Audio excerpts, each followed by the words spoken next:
Hey there, folks. I'm Mark, in affiliation with Spectrum Pulse, and it's Billboard Breakdown.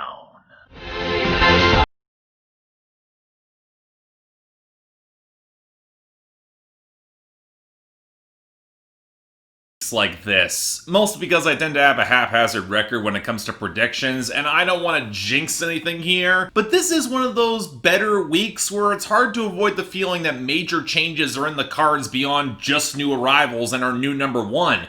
And hell, some of those changes might actually be good. But the latter, it's our big surprising news for me in our top 10, if I'm being blunt here. A non-single riding insane streaming hype, a sales surge, and even the radio stumbling awake to realize another breakthrough. That's right, folks, it is The Box by Roddy Ricch at number 1. Now, with all the streaming explosions, without consistent strength in other categories, it is vulnerable, and that comes down to margins and momentum. But as probably the best song of his that I've heard thus far, I'm entirely fine with this going to number 1. But make no mistake, it really got there because our top 10 is not particularly robust right now, and it's got competition from our big new debut this week, Yummie by Justin Bieber at number 2, which has all the sales, massive radio surge, and a considerable streaming heft that is built to last. And when we get to talking about the song's quality later on, we'll discuss why that's not exactly good news, but it's probably going to stick around, may even go to number 1. Now, this Muscles Circles by Post Malone firmly back to number 3, even despite a streaming rebound, but with its sales and radio looking more unstable, I don't see it going back to the top anytime soon. Same for Memories by Maroon 5 at number 4,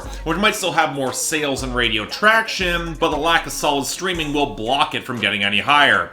Good. What might still pick up more, though, is 10,000 Hours by Dan and Tjay and Justin Bieber up to number 5, but I think this rebound might not be sustainable, as the radio is wavering and solid sales might not be enough here when there's no consistent streaming. Now, it did hold up over Someone You Love by Lewis Capaldi at number 6, which seemed to have hit a radio peak, and with dipping sales, it could be overtaken by Dance Monkey by Tones and I at number 7, which has got the sort of robust presence on all platforms that'll probably keep it around. Nice to see. Hell, that held up over Good As Hell by Lizzo, starting to slip hard on the radio and sales, going down to number 8, and Roxanne by Arizona Zervas down to number 9. Wait, what? This seemed to have all the momentum in its favor. What the heck happened here? Well, we'll get to that in a second, but let's round out our top 10 with Lose You to Love Me by Selena Gomez at number 10. I expect a lot more with the album's impact next week. It's probably going to rebound. But yeah, the drop-off for Roxanne does become relevant when we're talking about our losers and dropouts, because Billboard has revised their rules for counting YouTube videos, specifically excluding songs that only contain a fraction of a song. Let's say, compilations of TikTok memes. Hell, they've even said that the long-form user-created videos that feature a portion of the song, they're going to be down-weighted too. And I'll be very honest, I'm more conflicted on this than I thought I would be. On the one hand, I'm not going to complain about less disposable copycats of existing artists and less forgettable trap music. That's not precisely a bad thing. It's probably why Ransom by Lil Tecca and Baby by Lil Baby and Da Baby, they're both gone now. But on the other hand,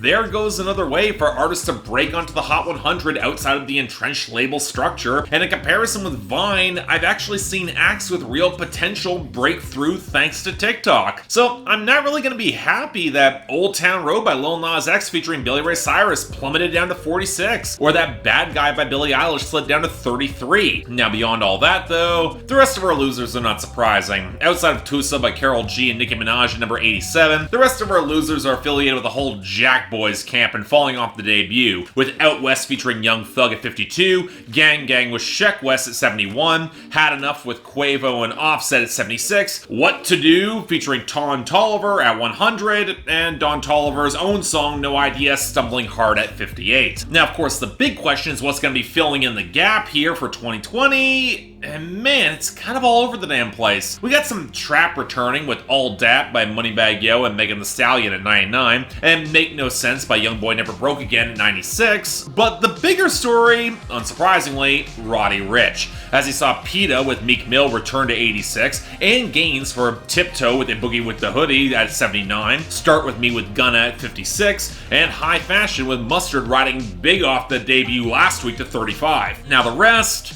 Well, Harry Styles seems to have some radio momentum with Adore You up to 24, as does The Bones by Maren Morris at 26, and much more pleasingly, Blinding Lights by The Weeknd seems to have finally got the push it needs to surge hard up to 39. Again, this is a fantastic song. Let's make it a huge hit, please! Unfortunately, it's not all good news, as streaming is pushing Futsal Shuffle 2020 by Lil Uzi Vert to 30, South the Border by Ed Sheeran featuring Camila Cabello and Cardi B is getting a weird push up to 61, Best on Earth by Russ and Bia is suddenly a thing now at 69 thanks to radio and YouTube, and What She Wants Tonight by Luke Bryan's up to 75. Fun stuff. But where things get a little bit odd for me is when we take a look at our new arrivals. Again, I don't want to oversell these, but you know what? Actually, I won't need to bother, because let's start off with number 98, Orange Soda by Baby Keem. I'm finna pack him. When it comes to my bitch, I'm straight active. Dirt ball in the coupe, smoking cat piss. You ever just see buzz for an artist that starts to appear and you might understand it, but you wish you didn't understand it? Yeah, that was my first reaction to Baby Keem, who started getting traction with his album last year, with this being the biggest song from it, and I'm not impressed. Yeah, some of the deeper drums interspersed against the blurry keys and the standard trap beat, they sound decent, and I can see this being modestly catchy, but the sheer anti-charisma that Baby Keem gives off here, with his flat delivery and flagrant failure to rhyme on the second verse, or the fact that she acts like a little him and that's what gets him excited, or that he is so insecure he hates girls that he can't impress, or the fact that he spends so much of the hook telling girls to shut up and yet is expected to be attracted to them? Yeah, no, I don't like this. Not a chance in hell. It's lousy. Next, number 95, Say So by Doja Cat. I bet you hadn't known it. Why don't you say so?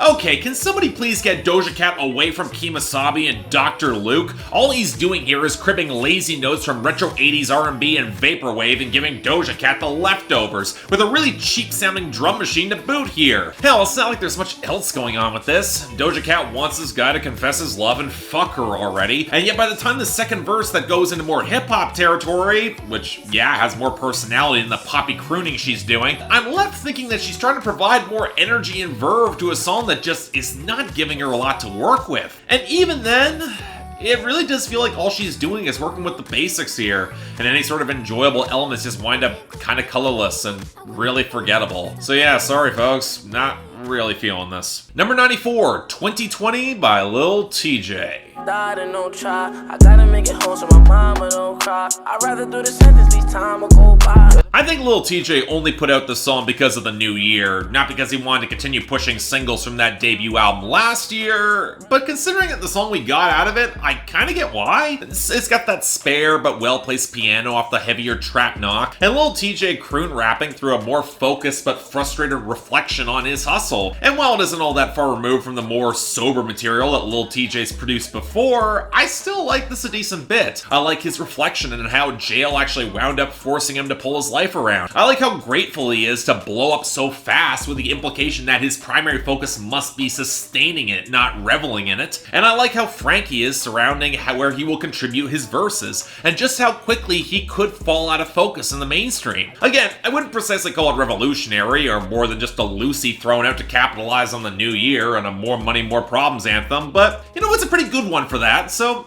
I'll take this. Number 93, I Hope You're Happy Now by Carly Pearce and Lee Brice. I hope you're happy now.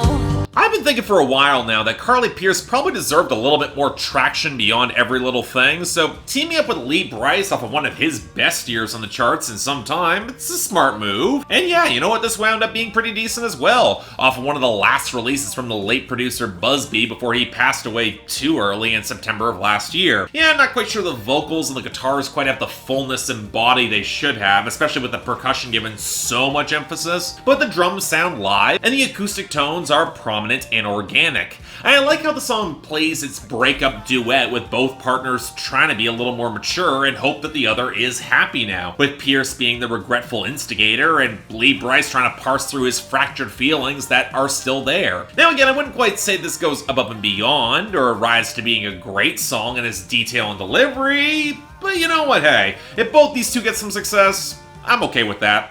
This is good stuff. Number 90, All I Want by Olivia Rodrigo. All I want to know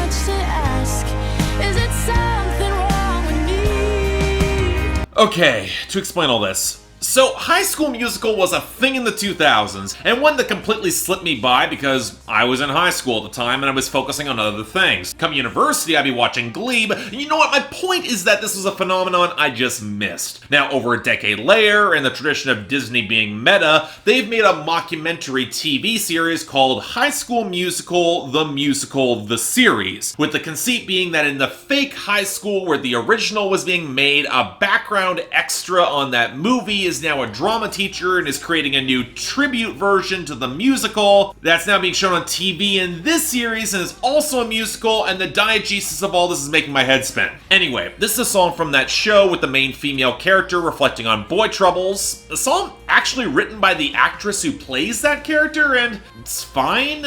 The production doesn't sound nearly as cheap as these normally do between the strings and the pianos. Rodrigo is an okay, if unexceptional singer, and the song does have that sort of detail that gets to the point of the conflict well enough between these two guys. I guess my problem is more that it feels written with a little bit more world weariness than you would typically expect of a junior in high school, but that's a minor nitpick. And if this is what the kids like, I can't really complain. Again, this series never really been for me, but this is fine. If you're curious, check it out. Number 70, Sugar by Brockhampton.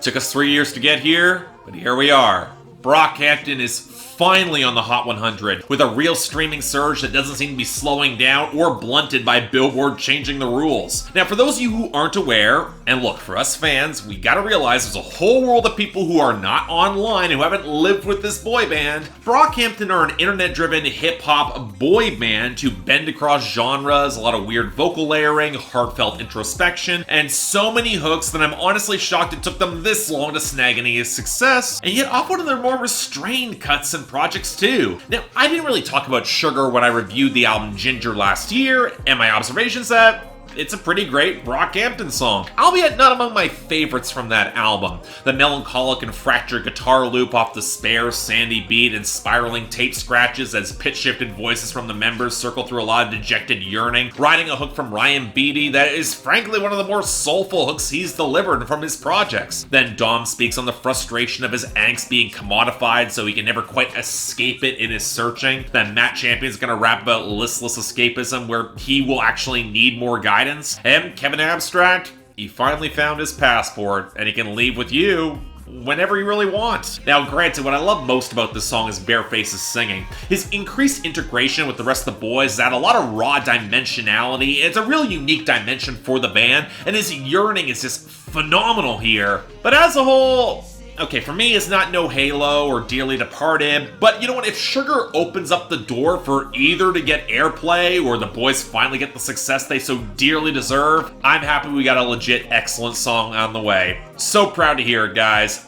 Fantastic work. Number 60, You Played by MoneyBagg Yo featuring Lil Baby. They tryna keep up, so they stalking my page. They do what I say, they tryna get saved. They line up for me like they copping a J. Now this, on the other hand, it's not fantastic, nor all that interesting, and yet thanks to streaming, will show up on the Hot 100 like fucking clockwork. But to be fair, this isn't all that bad either. A lot of that has to do with the eerie blur of the keys off the sharper booming bass from Tjay, and the fact that if we're gonna get boring trap flexing, I'd prefer to get it from MoneyBagg Yo more than most, even if I do think Lil Baby sounds better here than I expected, just a little bit more on point, a little bit sharper. Now granted, nobody on this song is all that likable, throwing women to the side who keep thinking that their connection was more than it was, but to give them some credit, the hook does imply the girl was cheating and lying about it to try and flex, and none of this comes at the expense of the audience, and when the rhyme schemes consistently connect, you know what, look, it's not exceptional, but this is alright enough, elevated by good production. Can't believe I'm gonna say it, but I can tolerate this. Unlike, finally number 2, Yummie by Justin Bieber. Yummy, yummy. Yeah, you got that yummy, yummy. And now we got the song that ever since it was dropped, I've been told it was flat terrible. Justin Bieber's big lead-off single that seems suspiciously timed to disrupt Selena Gomez's album momentum because you just know he is that petty. And here's my observations.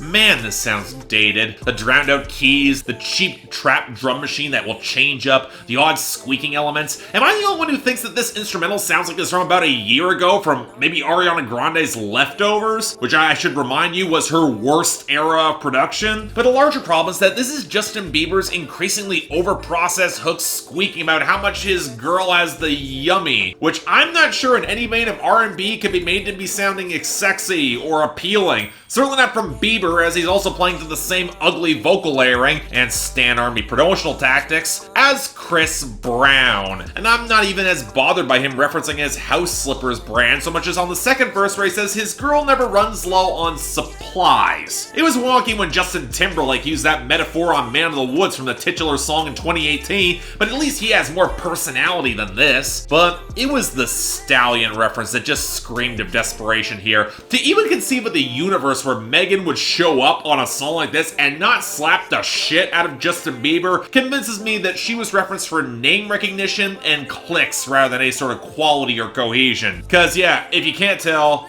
this sucks. Quite a lot. And honestly, it's getting worse the week by a considerable margin, but Orange Soda by Baby Keem was right behind it. It's getting a dishonorable mention here. Now for the best, yeah, Sugar by Brockhampton, obviously. But the honorable mention is actually pretty tricky, as this was a pretty good week. But I'm gonna go with 2020 by Lil Tjay. Solid work, and for a Lucy single, it shows considerable talent and potential. Next week, the fight for that top spot will likely get a little more intense, especially with the open question of where any of this is gonna go. And I do think Yummie will have a little bit more momentum, especially on the radio. We don't want to admit it, but it could happen. Or you know what, Selena Gomez might somehow pull off a small album bomb and we'll all be better off. But hey, until then, I'm Mark. You're watching Billboard Breakdown, affiliated with Spectrum Pulse, and I'll see you next time.